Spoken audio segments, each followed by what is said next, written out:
até o final do evento, né? Eu acho que é importante a gente sempre estar aí em busca de conhecimento. Hoje nós vamos falar aqui um pouco das diferenças entre Adobe Commerce e Magento Open Source. Quem aqui opera dia a dia na Magento Open Source? Levanta a mão, por favor. Tá. Alguém aqui opera em Adobe Commerce? Oh, que legal! Eu gostei disso! Muito bom! Bom, eu vou me apresentar e já vou dar a palavra para o Denis também. Sou Carol Moreno, tenho mais ou menos 10 anos de experiência em e-commerce. Sou especialista de e-commerce na Adobe, fundadora do Mulheres no E-Commerce também, que é um projeto que ajuda mulheres a se desenvolverem suas carreiras no mercado. E também sou embaixadora da Americanas Marketplace. Então, é um prazer estar aqui. Boa noite, pessoal. Bom, para quem não me conhece, eu sou o Denis. Há 12 anos de experiência já no e-commerce e desses 12 anos, todos eles foram abraçados com o Magento. Algumas vezes não tão abraçado, com vontade de espancar ele, mas foi uma relação de amor e ódio muito boa até agora.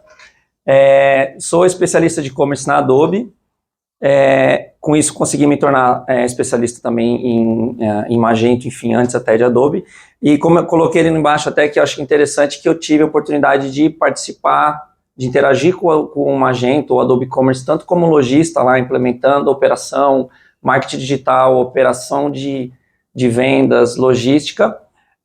Implementei, participei alguns anos aí de equipe de uma agência de implementação de projeto, então também tive as dores de cabeça que eu imagino que vocês tiveram, têm e provavelmente, infelizmente, vão ter ainda, porque faz parte de projeto. E agora, finalmente, no fabricante, então consigo ver de dentro para fora também, ter acesso, enfim, informações, produto, então é uma experiência bem legal e acho que a ideia aqui é a gente falar sobre as diferenças, mas não como viés só de Adobe aqui, mas como viés também de mercado, de experiência, desde lá da administração de uma loja, da implementação de um projeto e de como o produto é planejado, como que a gente vê roadmap, como que as coisas evoluem. A ideia é tentar passar um pouco dessa experiência aqui para vocês também. Perfeito. Bom, aqui tem os 6 tópicos que nós vamos abordar aqui hoje. Eu vou falar um pouco sobre o ecossistema da Adobe e vou falar um pouco sobre a parte de licença e suporte de Adobe Commerce, tá? Quem aqui conhece Adobe, sem ser Photoshop e PDF, né, porque aí não vale, e sem a parte de e-commerce? Quem sabia que a Adobe tem uma Martech de soluções? Levanta a mão. Tá. Você não vale, né? É meio suspeito para falar. Bom, alguns números rápidos aqui sobre a Adobe. Somos a segunda maior empresa de DX do mundo, a que mais cresce, e segundo o Harvard Business Review, também como a segunda empresa que mais cresceu aí na década, transformando negócios. E aí, né, desde o momento ali da caixinha, do Photoshop, que acho que muitos aqui de vocês conhecem já há muitos anos, a Adobe ela teve uma expansão muito grande desses 40 anos de empresa, principalmente quando a gente passou a digitalizar. E uma curiosidade para quem não sabe, falei isso até numa reunião ontem com um cliente, muita gente não sabe, mas o maior case de digitalização da Adobe é a própria Adobe, que é o adobe.com. Né? Então foi o momento que a gente mais cresceu quando nós começamos a deixar de vender software para vender licenças, né? Principalmente quando a gente deixou de vender em caixinha, que eu acho que todo mundo aqui lembra disso, CD, quando né? Você comprava um Photoshop, uma licença perpétua em caixinha e passou a digitalizar e vender isso por assinatura. Exatamente. E nós somos hoje divididos em 3 grandes pilares, tá? O primeiro pilar, que é de criação, que é o Creative Cloud, onde tem Photoshop, Illustrator, o Document Cloud, que é toda a parte de documentação, e a Experience Cloud, que é onde, inclusive, nós temos a nossa Martech, e dentro dessa Martech tem ali o produto Commerce, tá? Essa é a nossa Martech hoje, né? Que é focada em dados, conteúdo, jornadas e marketing workflow. E aí eu trouxe um vídeo, não sei se eu vou conseguir dar play aqui nele. Mas antes de eu dar play nele, basicamente é para mostrar um pouco do trabalho que a gente está fazendo no mercado.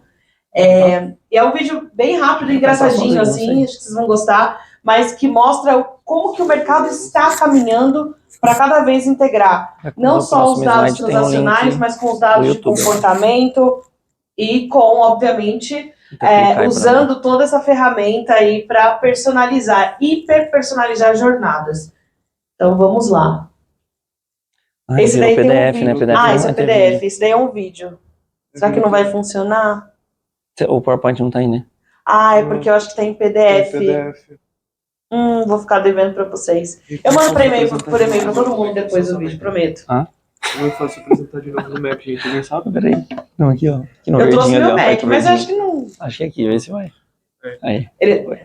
Não vai. Bom, essas aqui são algumas das marcas que nós estamos trabalhando com toda a nossa Martech, não só com e-commerce, aqui na América Latina, né? Então a gente não está falando aqui só de varejo, só de indústria, a gente está falando de construtora, a gente está falando de bancos, a gente está falando, né, de diversos segmentos, telco e por aí vai. E aí em 2018 a Adobe comprou a Magento, que eu acho que a maioria de vocês sabem, para justamente fazer parte dessa estratégia aí da Experience Cloud, que é toda a nossa Martech. E esses aqui são algumas marcas que nós temos aqui de Adobe Commerce hoje no Brasil, tá?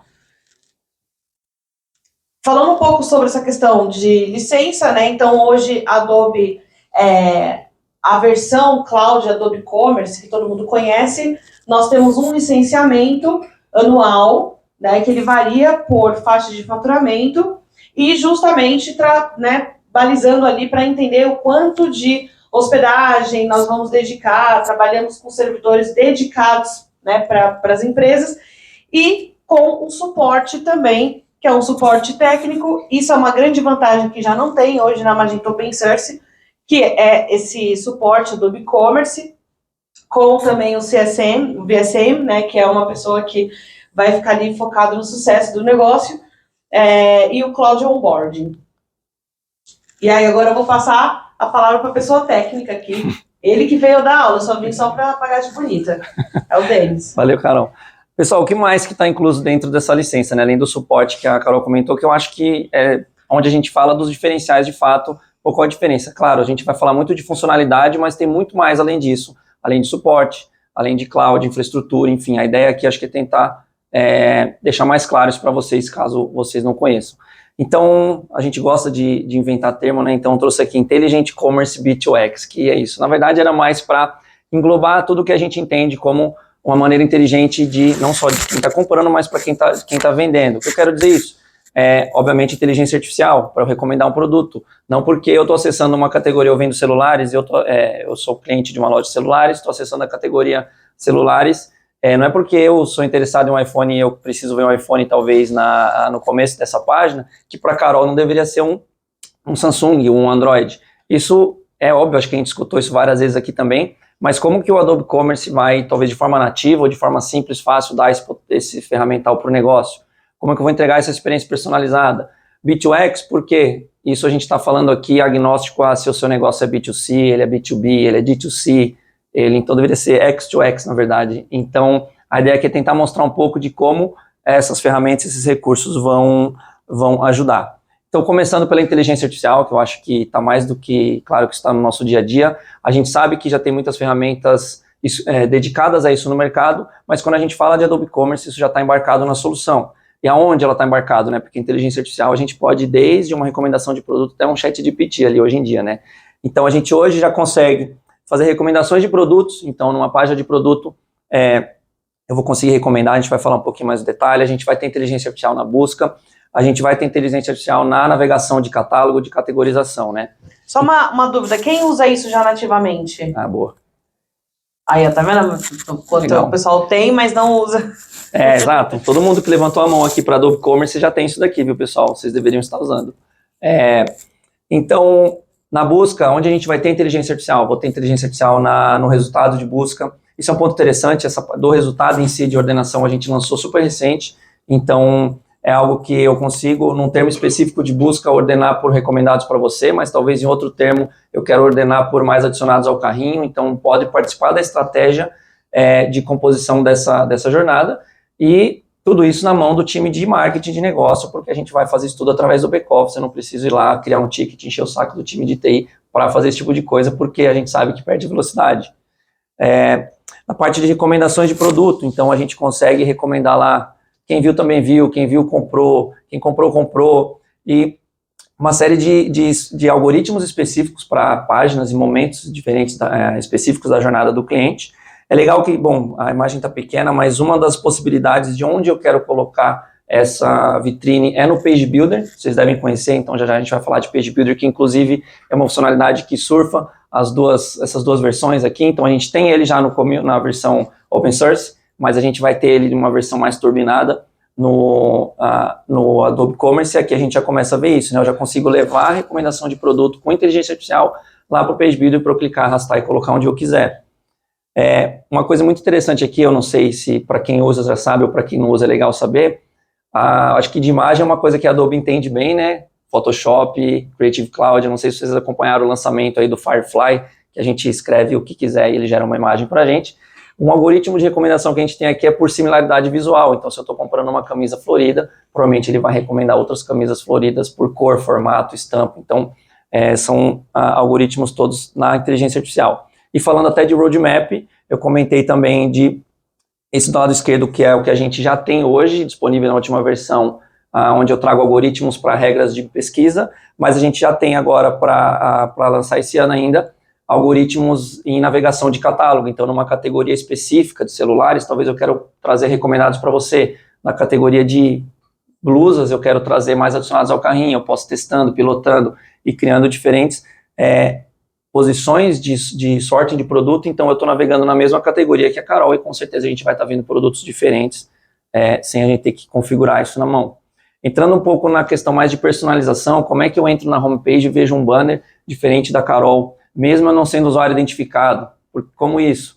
Baseado na navegação, enfim, vários recursos aqui, a gente já comentou de recomendação de produtos, de pesquisa, então a gente vai falar agora de um pouco de page builder mais turbinado, vamos dizer assim, de blocos dinâmicos, enfim, alguns recursos. E promoções, por exemplo, é algo que quem já usa open source aqui já tem, mas tudo isso que eu estou comentando passa a ser incrementado no motor de promoções. Então a gente vai falar um pouco aqui, por exemplo, de segmentos de clientes. Então a gente passa a conseguir construir segmentos como baseado em comportamento ou baseado em informações cadastrais. Então eu posso construir um segmento de homens que visualizaram calças e quero entregar um banner diferente para esses caras na homepage. Como que eu sei que ele é homem? Posso coletar essa informação no cadastro, posso ter essa informação no meu CRM e integrar por API no Adobe Commerce e construir esse segmento. Então essa tela que a gente está vendo ali, inclusive, é associando o conteúdo para um segmento específico. Então tudo isso que eu estou falando está lá no back-office. A gente constrói essa experiência de criar esses segmentos baseado em variações. Pode ser em comportamento, então eu posso criar um segmento de quem comprou tal produto ou de quem não comprou tal produto. Talvez eu queira falar com ele porque ele comprou o produto A e não comprou o produto B. E 90% dos meus clientes compram esses produtos juntos. Como que ele não fez isso? Eu preciso cuspir isso na tela dele o tempo todo. A gente pode colocar essa informação ao longo de toda a jornada de compra usando segmentos. Quando a gente fala em promoção, que a gente já conhece do open source, eu vou ter um novo atributo para promocionar. Eu posso promocionar baseado em um segmento. Então, homens que visualizaram calças há mais de 2 meses e não compraram, talvez eu vou dar um cupom para ele. Consigo automatizar tudo isso daí. E esses segmentos são dinâmicos. A outra pessoa que entrou nesse comportamento participa desse segmento automaticamente. Alguma pessoa que deixou de realizar esse comportamento sai desse segmento. Então, a gente começa a combinar essas funcionalidades. E quando a gente fala de segmento, eu posso pegar um comportamento de cliente que não realizou alguma ação, mas eu não preciso ter uma informação dele de cadastro, de login. Eu posso ver uma informação, segmentar o cliente baseado em navegação antes mesmo dele se registrar. Entrou no meu site, navegou em alguns produtos, categorias, adicionou produtos no carrinho, fez alguma coisa específica. Quando ele volta para a homepage, eu já posso ter outra homepage para ele, totalmente personalizada, com recomendação de produto, com banner, com informação, com texto. Talvez o cliente acessou a página de troca e devolução, eu preciso já talvez ter deixar de começar a ofertar coisa para ele, entender que ele está com problema. Ele acessou a página de reclamação, pior ainda. Talvez ele teve um problema e não é para ele que eu vou ficar dando cupom de desconto, porque talvez ele teve um problema com a minha compra, eu preciso primeiro ouvir ele para depois talvez entregar. Então, tudo isso que eu estou falando, se ficar dando exemplos aqui, a gente não vai tomar uma daqui a pouco, eu acho que todo mundo quer, mas tudo isso que eu estou falando a gente vai conseguir construir lá no back-office com o mouse, né? Então, é bem focado em time de negócio, time de marketing, time de conteúdo, enfim. Blocos dinâmicos, tudo isso que eu falei de segmentos, eu consigo associar blocos dinâmicos a isso. O que são blocos dinâmicos? Qualquer pedaço de conteúdo que vocês vão criar lá no Page Builder. Então, o Page Builder é uma coisa que a gente tem nas duas versões, então tanto quem usa Adobe Commerce ou Magento Open Source sabe o que é provavelmente o Page Builder, mas caso alguém não saiba, é o nosso cockpit ali de criação de conteúdo, onde eu clico, arrasto, trago um vídeo, um botão, uma imagem e construo essa experiência visual. Então eu posso dizer que para aquele perfil, para aquele segmento de clientes, eu quero entregar um banner, entregar um vídeo, entregar qualquer conteúdo que eu construo no Page Builder em qualquer página, seja home, categoria, catálogo, carrinho, checkout e assim por diante. Acabei. Oi? Se usar um widget ainda se insere até no carrinho os blocos dinâmicos. Exatamente, exato. Então, a gente costuma falar muito aqui de exemplos focados em vendas, né? Então, o cliente comprou, não comprou, quero mostrar. Mas eu poderia, por exemplo, lá no checkout, estou com greve numa transportadora. Só que essa transportadora, ela não entrega todo o meu portfólio de produtos, ela só entrega categorias específicas, porque tem um peso elevado ou um peso menor, enfim. Eu não preciso colocar um banner na home, que eu estou com greve transportadora, porque nem todo mundo que está comprando vai ser beneficiado por essa transportadora, mas eu também não quero dar uma experiência ruim para quem provavelmente vai. Então eu posso lá no checkout colocar uma mensagem quem está comprando o produto da categoria X, do estado específico, que é onde essa transportadora atende, eu vou dar uma mensagem lá. Olha, minha transportadora está em greve, talvez esse pedido seu atrase.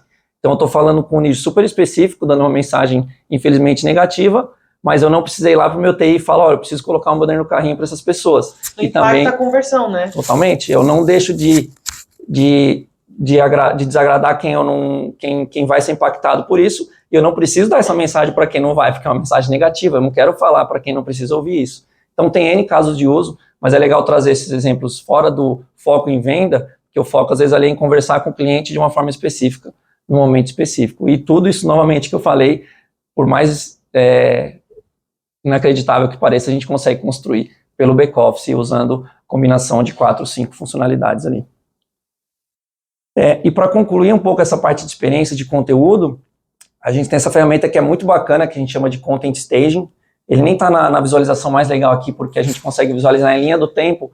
Tudo isso que eu falei de conteúdo, eu consigo colocar datas específicas ainda para iniciar, ou para finalizar, ou para as duas coisas. Então, quero criar uma Black Friday, então eu posso já começar a criar meus segmentos, criar conteúdo específico para cada segmento, já que eu vou fazer uma Black Friday bastante segmentada, ou não, vou fazer uma genérica. Vou atribuir ativação de produto, categoria, conteúdo, homepage, tudo que tange conteúdo e preço. Vou criar promoções de desconto. Eu consigo atribuir essas datas e eu vou ter um cockpit para ver toda a minha timeline de campanhas com datas de início e fim. E aí, para concluir, eu consigo clicar em cada uma delas e pré-visualizar já no site em tempo real. Então, eu consigo, no mesmo ambiente produtivo, construir campanhas, pré-visualizar, navegar, ver como vai ficar meu layout, ver como vai ficar minha comunicação, meus preços, compartilhar esse link com uma diretoria, com uma agência, com quem eu queira, para eles poderem navegar e visualizar, e depois na data específica, na hora específica, isso entra no ar. Então, é uma ferramenta que completa tudo isso que eu comentei em relação à experiência, conteúdo e precificação. E aí, lembrando lá do B2X, né, tudo isso a gente tem também a parte de B2B, onde a gente vai ter uma série de funcionalidades, né, vou passar por algumas delas aqui, que atendem clientes B2B. Então, não é uma plataforma que tem versão A ou versão B. É uma seção de funcionalidades B2B que todos os clientes, vocês aqui, todos os outros clientes de Adobe Commerce têm acesso e podem utilizar quando bem entender. Não necessariamente você precisa ter um negócio B2B para utilizar elas, e nem o inverso. Ou seja, todas as funcionalidades que a gente está vendo aqui, B2C ou B2B, estão disponíveis para todos os clientes. Por quê? A gente falou muito de personalização aqui, banner, promoção, é muito focado em B2C, parece, mas o B2B, cada vez mais autosserviço, eu tenho N tamanhos de compradores B2B, eu tenho N segmentos de compradores B2B, por que não dar uma experiência diferente para cada um deles? Precificação, comunicação, banner, informação por região. Eu vou criar um segmento de clientes B2B da região Nordeste, da região Norte, Sul, da comunicação diferente para eles. Desculpa te interromper, mas até dá para estressar mais possibilidades de negócios. Por exemplo, um B2B Marketplace, um B2B2C, Então, onde você, né, tem ali vários stakeholders na mesma tecnologia. Um exemplo é a Nestlé. A Nestlé, até você, né, que é um B2B bem complexo, você tem ali distribuidor, você tem lojistas, a força de venda, que são os representantes comerciais. Então, você consegue conectar e trazer uma solução multi-solution, né? Exato, bom ponto. Um dos recursos do B2B é o que a gente chama de venda assistida, onde sua força de vendas pode navegar em nome de clientes específicos. Você pode trazer conteúdo, uma conversa específica para a sua força de vendas, que talvez você não queira entregar para esse cliente. Então, tudo aqui é complementar, nada substitui o outro. Então, é legal que a gente pode ter também modelos híbridos, que é B2C, que é B2B, que é multiloja, enfim, isso tudo a gente já conhece. Então, tem catálogos compartilhados, que nada mais é do que listas de preço. Então, são ferramentas nativas focadas para B2B, onde eu consigo ter centenas de listas de preço, onde elas são compostas por sortimento e precificação. Então, eu tenho 100 mil clientes, e esses 100 mil clientes eu tenho 300 listas de preços com diversas combinações de região, enfim, da maneira que vocês têm no seu negócio, a plataforma já consegue distribuir isso de maneira nativa. Fluxo de cotação, onde ao invés de gerar um pedido, eu vou gerar uma cotação, o representante de vendas recebe essa cotação, negocia, todo esse fluxo de vai e vem de informação, de aprova, de não aprova, de dar desconto ou não, a plataforma já embarca também nessa solução, onde fica tudo amarrado. Depois a gente vai falar lá na frente de dados, quão importante é tudo, quanto mais nativo a gente tem essas informações, para a gente trazer números lá na frente depois também, de tempo, de médio de atendimento de uma cotação. Então a gente vai usar lá na parte analítica, não só análise para B2C, mas para B2B também. Quick Order, que é pedido rápido, a gente precisa de velocidade no B2B, mas eu posso muito bem ser um B2C de grocery ali, de supermercado, que uma tela de compra rápida ia ser excelente para quem está todo mês, toda semana, fazendo uma lista de compras ali comigo. Recurso B2B que caberia super bem no B2C, então não vai ter essa limitação, isso aqui é B2B, você não pode usar no B2C, isso aí não vai existir. Listas de requisição para gerar muitas recompras, toda a gestão de contas B2B, né? Então, posso fazer um onboarding lá no cadastrar do famoso cadastrar do B2C, eu posso ter um cadastrar do B2B com outro fluxo, outro formulário, outro fluxo de aprovação, entregar a ferramenta para que essas empresas B2B gerenciem seus compradores, suas permissões, quem pode comprar, quem não pode, então tudo ferramental para eles utilizarem. Quem aqui usa algum desses recursos para B2B? E quem aqui gostaria de usar para B2B, mas não usa e não sabia que tinha? Tá, então... Vou passar mais rápido. Não, nada. Nossa, não sei o que regras de aprovação, para quando eu tenho grandes departamentos de compra, eu preciso criar fluxos de alçada de aprovação, a gente consegue trazer dentro da plataforma. Sistema de crédito, não é muito comum, pagamento faturado, eu dar um limite de crédito para essa empresa B2B para comprar comigo, já consegue gerenciar por aqui. E tudo que eu falei lá atrás de inteligência artificial, falei com muitos exemplos B2C, mas também está aqui no B2B, porque são pessoas, seres humanos que também compram no B2B, também compram no B2B, então por que não usar a inteligência artificial para perfis que são similares aos deles, comportamentos similares aos deles, recomendar produto, colocar recomendação na busca, então tudo aquilo que a gente falou se aplica aqui também, tanto a recomendação de produtos e pesquisa também. Mudando um pouco de tema, acho que a gente está no tempo, né? Está acabando, pessoal. Onde isso tudo vive, né? A gente sabe que, eu acho que um tema muito, não polêmico, mas talvez, ou que a gente sabe que tem N caminhos, formatos, discussões, quando a gente fala de uma agente open source, é hospedagem. Quem hospeda, quem não hospeda, quem contrata como serviço, quem precisa internalizar o controle da infra, AWS, Azure, enfim. Parte dessa solução toda, desse pacote, dessa licença, é que a própria Adobe já entregue isso numa cloud. Então, isso elimina toda essa parte de DevOps, de controle, mas não quer dizer que isso fique invisível para vocês não tenham controle. Então, a gente pode fazer o deployment dessa solução, dessa aplicação numa infra, tanto AWS quanto Azure, vocês escolhem, enfim, é agnóstico a isso. Isso tudo está dentro de um único contrato, vocês não precisam ir lá e contratar a AWS e falar, aqui está minha conta da AWS, vai lá, Adobe, gerencia. Não, para vocês é totalmente transparente.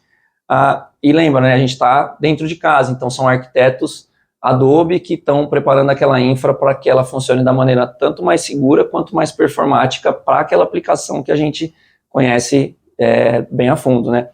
E além disso, não só a hospedagem, a gente traz toda uma camada de serviços ali, como por exemplo o Fastly, que é uma CDN, que vai atuar não só na camada de segurança, mas na camada de performance, compactação de imagens, conversão automática de imagem para WebP, coisas que eu imagino que vocês já devem ter discutido, já devem ter buscado soluções, já está embarcado nessa daqui. Então, quando a gente fala de cloud, não é comparar só o custo ali, quanto que é um servidor AWS versus quanto que é a licença da cloud. Então, tem muita coisa embarcada que vai ajudar vocês, vai ajudar o time de desenvolvimento com ferramentas ali, EC Tools, a ter um deployment, uma evolução de código, uma evolução de funcionalidade mais rápida.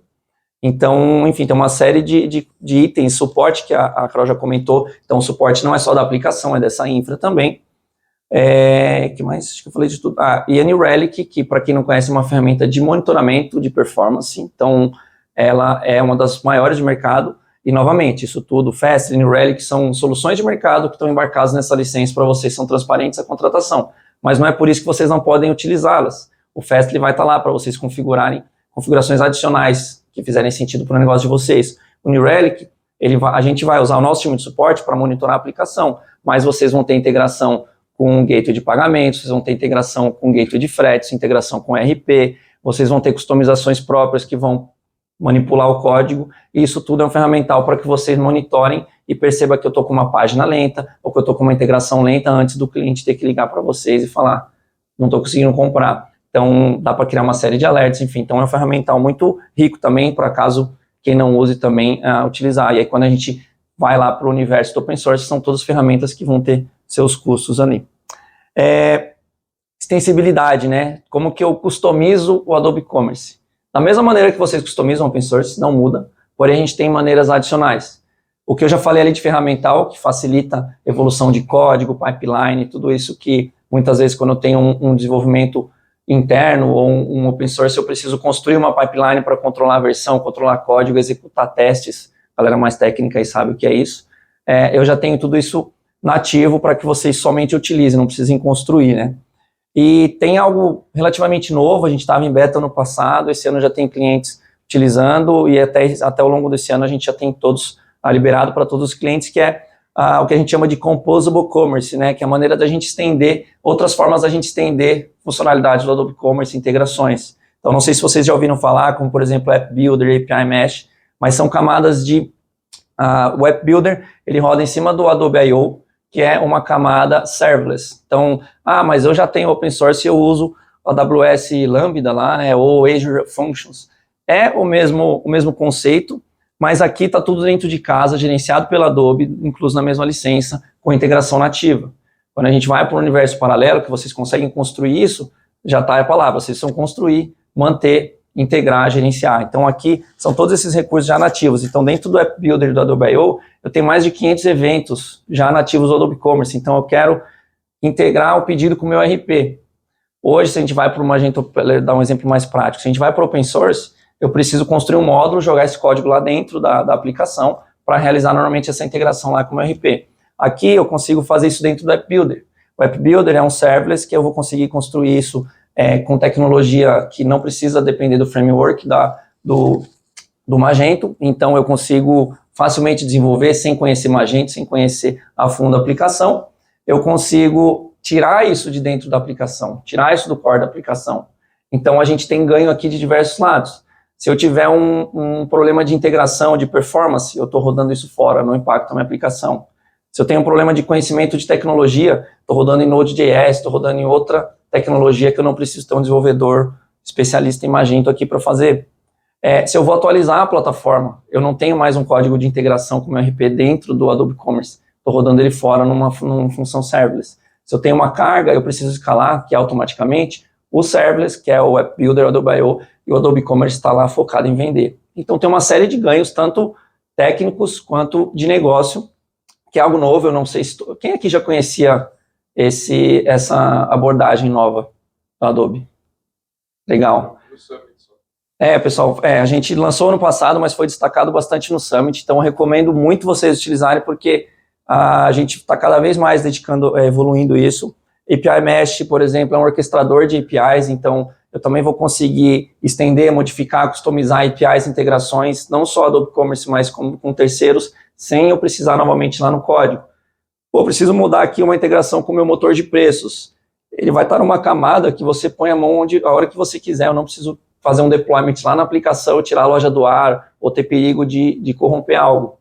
É o conceito de microserviço também, né? A gente pode falar 10 termos aqui que são aplicáveis aqui, mas é o conceito de microserviços, mas você não precisa ter lá DevOps, construir toda essa arquitetura, a gente já tem isso de forma nativa, então isso já está incluso nesse contrato também, tem questões de quantidades, enfim, eu não sei as limítrofes aqui, mas está incluso em todos os contratos,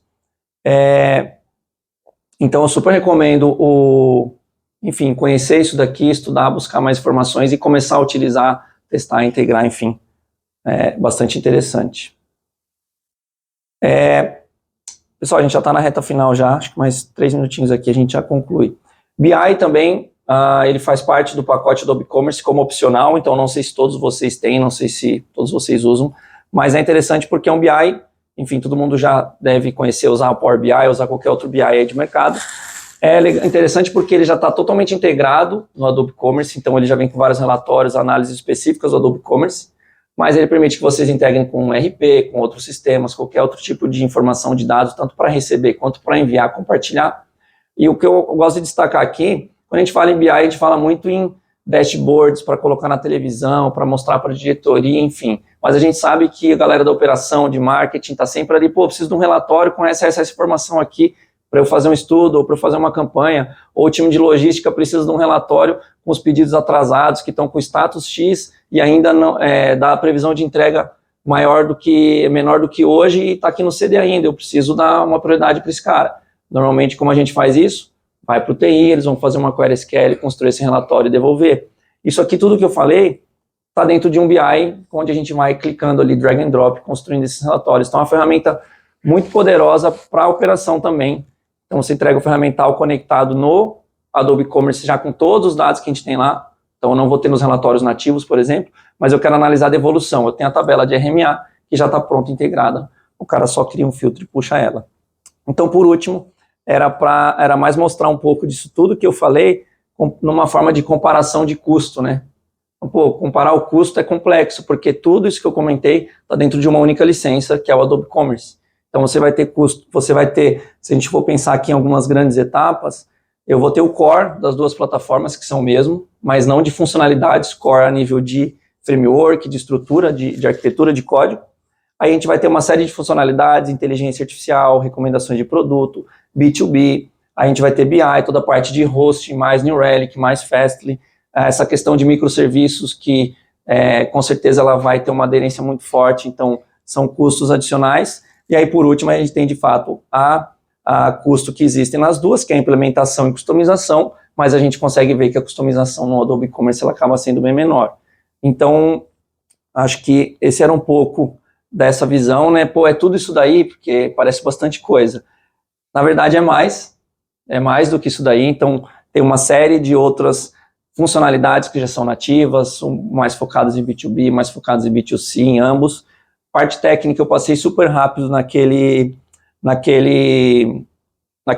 diagrama onde a gente fala de App Builder, de Adobe I/O, de API Mesh. Então tem muita coisa ali que vai facilitar o dia a dia de vocês, tanto o time de TI quanto o time de negócio. Então fala com a gente para a gente talvez se aprofundar em mais temas específicos.